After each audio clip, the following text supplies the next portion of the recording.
Create autonomy-supportive climate. Avoid controlling instruction.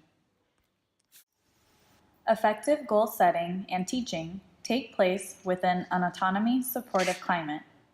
In the next part, you will see how to change a controlling to an autonomy-supportive climate.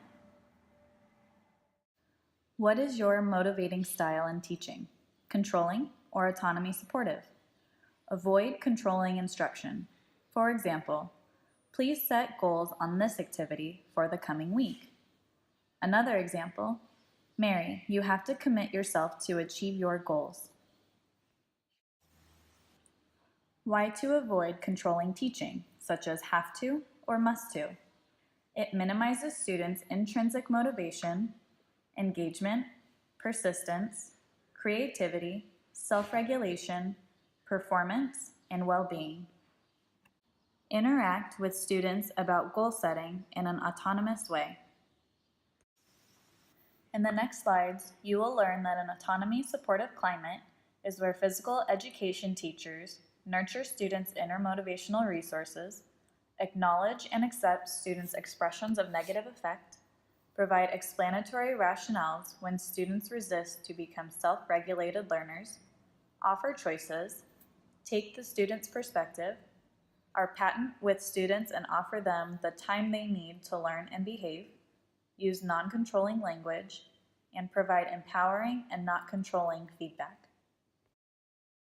Many researchers found that students taught by autonomy-supportive physical education teachers compared to those taught by non-autonomy-supportive physical education teachers experience higher intrinsic motivation and display numerous educational benefits such as greater classroom engagement, conceptual learning, skill development, preference for optimal challenge, higher achievement, and psychological well-being. Applications and best practice examples. Nurture inner motivational resources.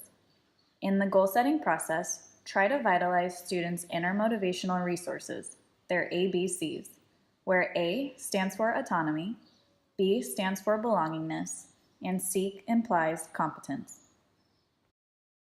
For example, to vitalize autonomy in the goal-setting process, let students decide what activity they will select to set goals, how they will do it, with whom they will do it, or where they will do it.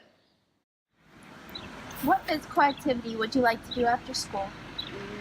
I would like to play football.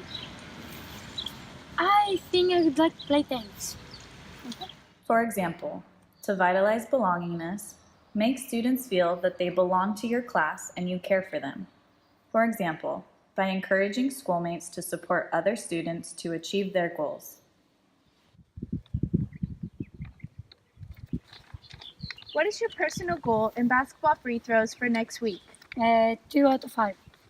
3 out of 5. And Mary, how will you help Catherine achieve these goals?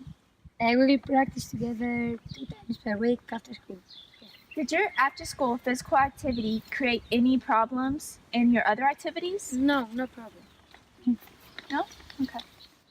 For example, to vitalize competence, make students feel that they can achieve their goals and they can improve themselves. Remember to encourage personal progress, not better performance than others.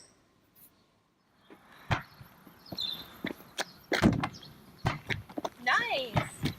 You scored 3 free throws out of 5. Yeah. And what was your previous score?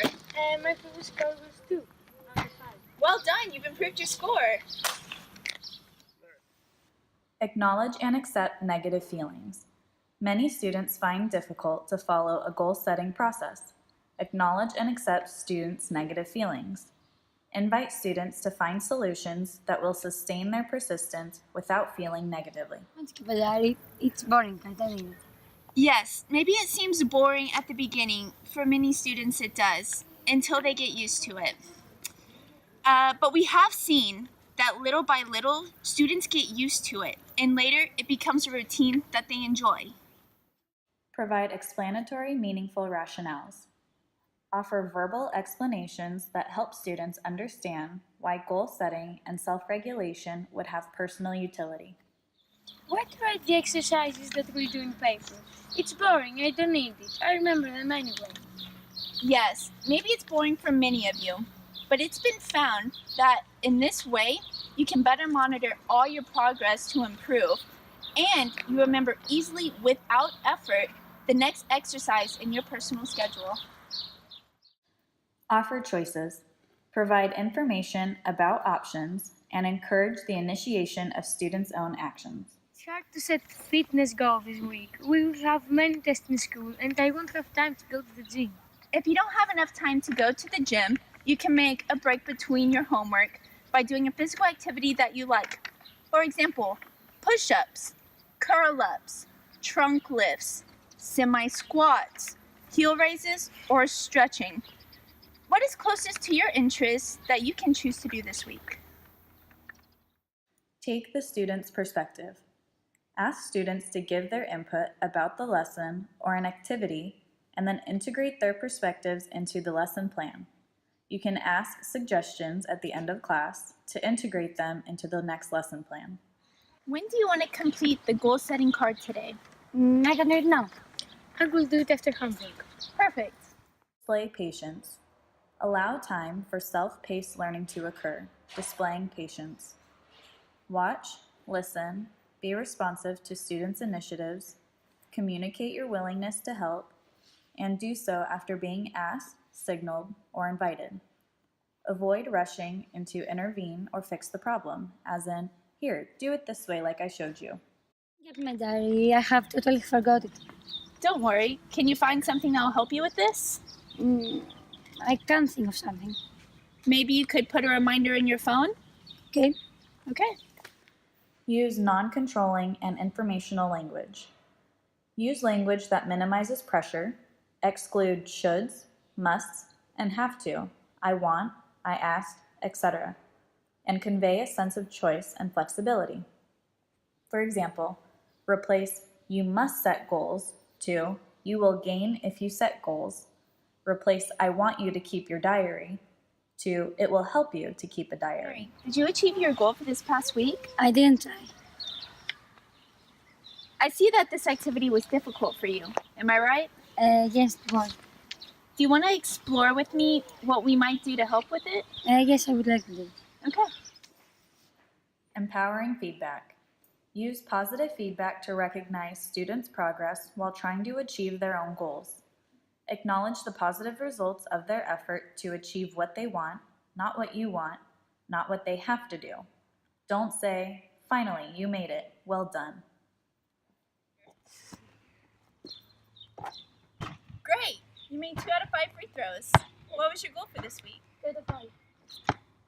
Well done! You set a goal to improve your performance and you made it. Thank you very much. Please don't forget to return to the Big Blue Button webpage to continue your webinar.